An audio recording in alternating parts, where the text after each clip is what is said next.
And I mean, I think, when I first heard his name as part of one of the people who perished in this tragedy, I got goosebumps, and I think I was in a little state of shock. I mean, I've known Kobe since he was 18, when he first entered the NBA, and when he came from Lower Merion in Philadelphia, and 41 years old, and it's at his final game, and to see the journey from beginning to end, it's a privilege as a journalist to be able to cover, one of the greatest, I think, of all time. And we were making that comparison about Kobe and LeBron. We just had a slam dunk show last night, and when LeBron passed Kobe just last night, third on the NBA all-time scoring list, and he was interviewed after the game, LeBron was, and all he could talk about from the initial question in his media session was Kobe. And he went on, I swear, and we're in TV, and everything's about time.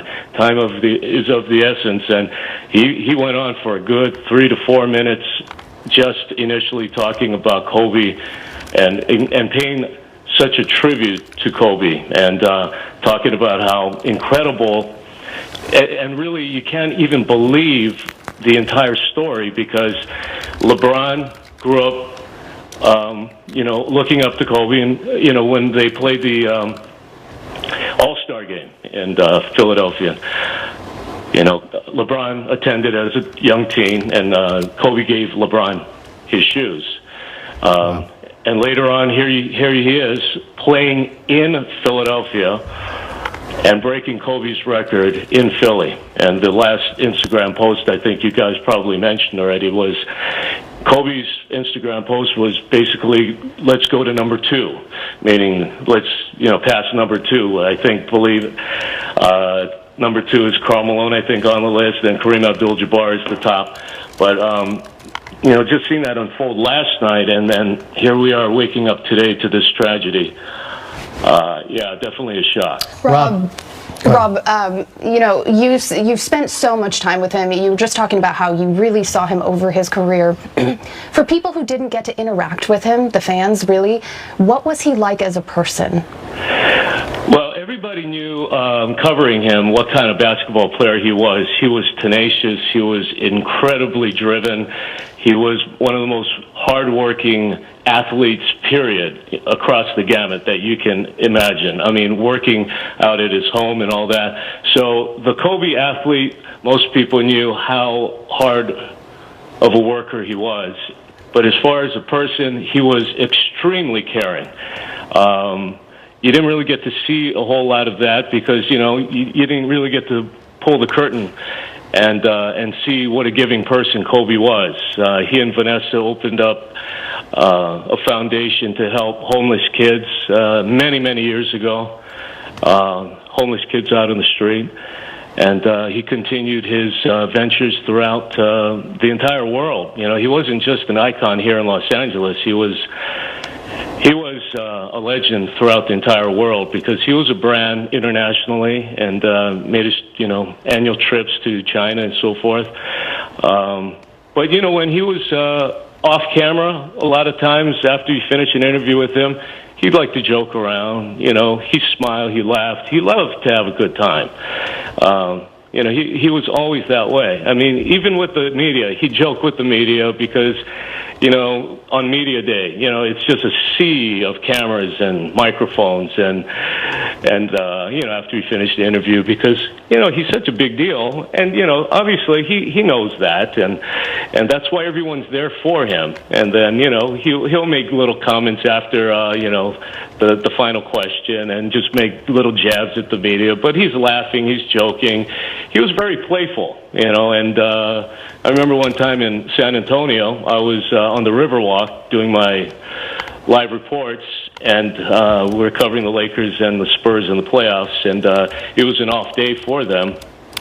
And I was just standing there waiting for my live shot at the Riverwalk, and all of a sudden, someone points at me, and he was literally staring at the back of my head as I turned around and startled me. And he's like, "What's up, man?" I'm like, "Hey, Cole, you want to do a quick interview?" Like, no, you know, I'm off today, but. And then he just struck up a conversation, and you know, I'm not going to lie, I didn't know him that well to say that I was a good friend of his and all that, but every time I saw him, I recognized our relationship and what relationship we did have, and he was always so kind to me. Remember, a few years in, he'd be shooting around during pregame warm-ups, and I'm waiting for my live shots, and he comes over, says hi. And I told him, "Hey, maybe we should do a game of horse one day." Everybody knows a basketball game of horse. And he says, "Sure, but I'm going to win." That's what he said. Yeah, he just devastatingly competitive, Rob. Comparisons to Michael Jordan's work ethic, competitiveness. You were able to cover his entire career. It's amazing. There are so many unbelievable moments to choose from. Does any one moment stand out to you in Kobe's career? Well, I think his final game really stands out, because who scores 60 points in their final game? When they are supposedly washed up, they don't have the legs like they used to. Any sport. I mean, you can maybe, Jory, your sports. You can go back to maybe Cal Ripken when he hit that home run. And you can go back to Derek Jeter when he got the game-winning hit in his final game, and then Kobe scoring 60 points against the Jazz in his final game of a 20-year career.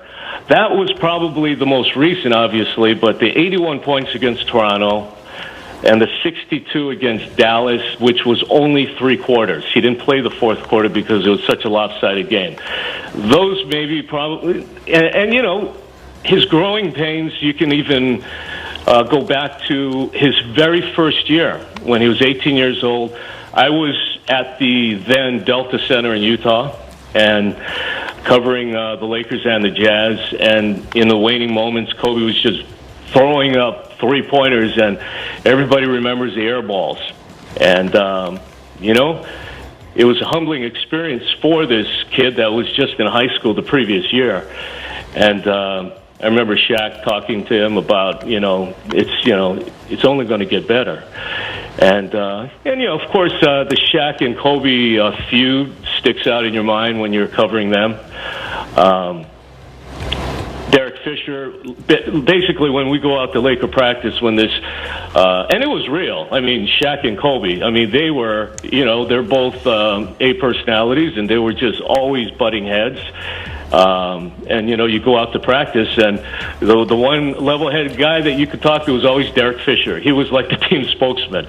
But yeah, you always remember that, and then you remember when Kobe won the championship, which gave him 5. And then very first thing he said at the podium when everybody asked him, "How does it feel?" And he says, "One more than Shaq."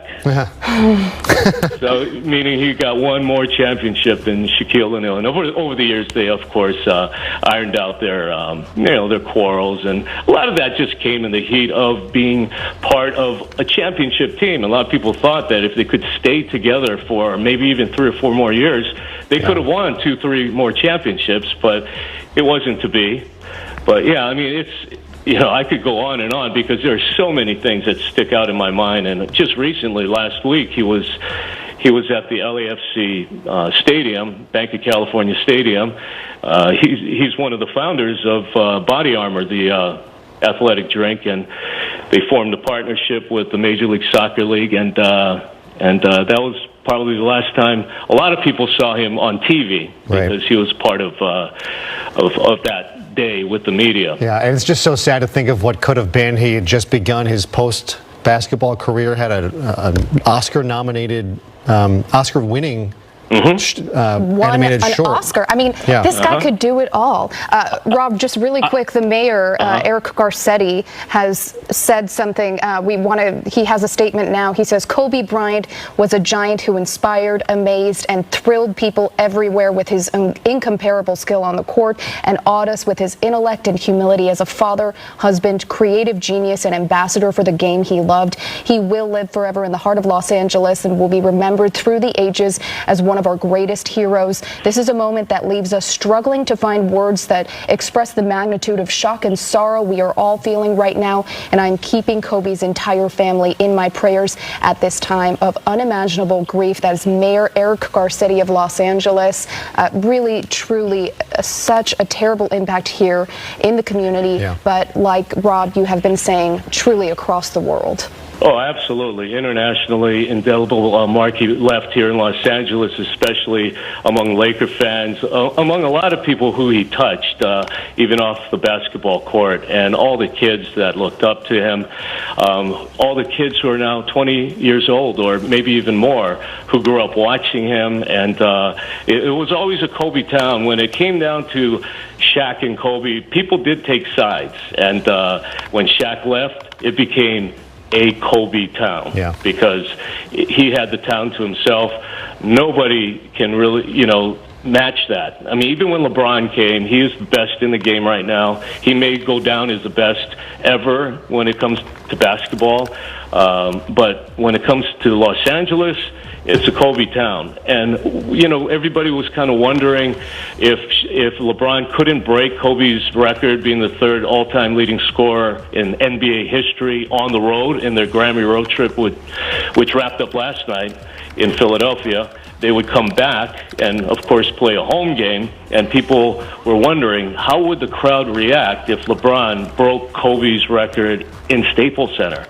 I think a lot of Laker fans have embraced LeBron because they are winning, and, he brought Anthony Davis, or helped bring Anthony Davis here, but he's never going to match Kobe. I mean, all due respect to LeBron, his abilities, and everything that he's brought to the Lakers, but everyone's kind of wondering, how would the crowd react? But Kobe was the first one, to say that, he is the guy now, and he embraced LeBron.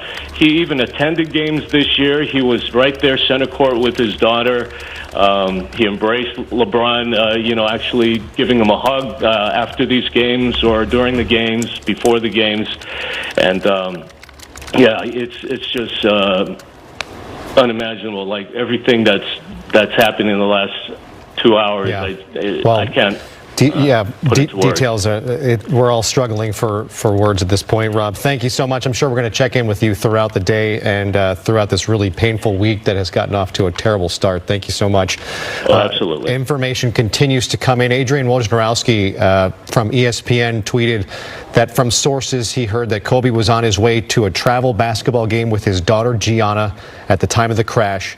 Those aboard the helicopter also included another player and parent. Absolutely awful. We know that Gianna was 13 years old, and we do know that last night, Kobe was actually at his daughter's competition, or at a game, coaching his daughter's tournament at Mamba Sports Academy yesterday in Newbury Park. So it's very possible that they were just taking the helicopter this morning from one location to the other, as we know that Kobe always typically traveled by his helicopter. Yeah, and apparently it sounds like brought another parent and player with them. So you'd think another young person lost their life if it's a teammate of Gianna's, around 13 years old, another parent. But it shows you what an active parent Kobe was. One of very involved. Gianna, one of 4 daughters that Kobe and his wife Vanessa had. Reaction continuing to pour in. The president of the United States tweeting about 10 minutes ago, just writing reports that Kobe has died in a crash, saying this is terrible news. Names around the ABC family and basketball family. Mark Cuban, owner of the Dallas Mavericks, writes, "Rest in peace, Mamba. May your memory be a blessing. We can never forget how precious life is, how those who are special to you, and never let them forget how deeply you love them." Again, Kobe Bryant, 41 years old, died this morning in a helicopter crash in the hills above Calabasas. It sounds like his daughter, his 13-year-old daughter, was on board with him on the way to a travel basketball game, along with a teammate of hers and that child's parent. And the fifth person on board would have been the pilot. So all 5 people on board this helicopter, this Sikorsky helicopter, which you see a live picture of on the left side of your screen, dead this morning. Kobe, again, 41 years old, Laker legend, NBA legend. He was 3rd on the all-time scoring list. He was just passed last night by current Laker LeBron James. So now Kobe 4th on the all-time scoring list. And the two of these guys, LeBron and Kobe, you talk about 2 very impactful legends that the Lakers have had and had a very good relationship with each other. That's right. And now we have Josh Haskell, who is live at the scene, just arrived. Josh, what do you know? What can you tell us from down there? Well, I just arrived on scene, and I cannot even tell you the amount of people that I've seen in an utter state of shock. We know that this news came fast and that many people hit social media and were talking about it, but everyone that I've spoken to as I had to walk to our position here tell me that they just didn't believe it. They just felt like they had to come here and see this crash site and actually realize that this actually did happen. I want to give you a look of our position right now up on the hill. You can see that smoke is still coming from that hill and nothing remains of the helicopter. I see a little bit of debris up on the hill, but you can still see the smoke. At our position right here, we're at Las Virgenes and Willow Glen. There's about 500 people, but just trying to get here from Lost Hills Road because Las Virgenes is now shut down. I saw close to 1,000 people just walking. Cars were parked. I had to literally park in a neighborhood because I couldn't access this area. Some people live here, but other people told me that they just had to come here and see it. And there's just a lot of shock here in Los Angeles and at the scene of this horrible crash as we're showing you our live picture right now. And that is what the hills look like here right off of Las Virgenes. Josh, we're near the 101 freeway, as you guys have been reporting. Josh, you say there's so many people out there. I'm assuming so many emotions. What are people telling you? Are they just fans who just want to see that it's real? What are they saying? Well, it's what always happens at these scenes, just really quiet. People just kind of keeping to themselves, heads down. As I was walking here, everyone knows why you're here. They know why they had to come here to see it, and people just still can't believe it. But when you see the smoke on the hillside, you know that what you saw on Twitter, what you saw on ABC7.com is true. There's actually 2 individuals here. I'd love to interview you guys for Channel 7 real quick as we frame you up. Where are you guys from, and if you can just tell me what brought you down here? We're going to wait and see if this gets back in. We heard a helicopter. I know service is tough Extremely around low. the Calabasas area. And let's listen back in. Social media now here. All right, we're going to break away for a second and come back to Josh Haskell when that signal clears up. It's tough in those hills. The service, the cell phone service is always so terrible. And, you know, when you think about how many people are probably going live with their cell phones, going live, news agencies, and soon there will be news agencies from all over the country, the world. This is a story that it has touched so many people already. Yeah, the NBA, like no other sport, has that international cachet, and even in North Korea, they know the NBA, and it's stretched into China and Asia and all around the world. The NBA is one of the most visible American sports, and so this is not just a Los Angeles story nor a United States story. This is a worldwide story. People impacted as soon as they learned this news. It's so shocking. He was such a legend, such a big figure. You know, he's a basketball star, so he stands taller than most of the rest of us. But to hear someone so so large on a just in reality and a metaphorical sense, to fall like this, it's hard to process. It's tough. It's so hard to process. I was just thinking about when I was at the Oscars. It was, when did he win? He won 2 years ago. 2 years ago, and he was exiting the red carpet as the show was ending, and he had his Oscar in hand, and people were yelling, "Kobe, Kobe," and he just flashed this big smile and was just so happy. You could just see such bliss, and many people just kept on walking through the red carpet and trying to avoid fans or whatever, but he took a moment to say hello, and he was just a really warm person. And of course, we don't know him on a personal level, but Rob, he was recounting all of the moments that Kobe would mess around with the media, mess around with him, and just so lighthearted and loving and caring. So even on a personal level, he really was so loved by so many people. And not only did Kobe pass away in this crash, but also tragically, his 13-year-old daughter is what we're hearing, and also another parent and daughter.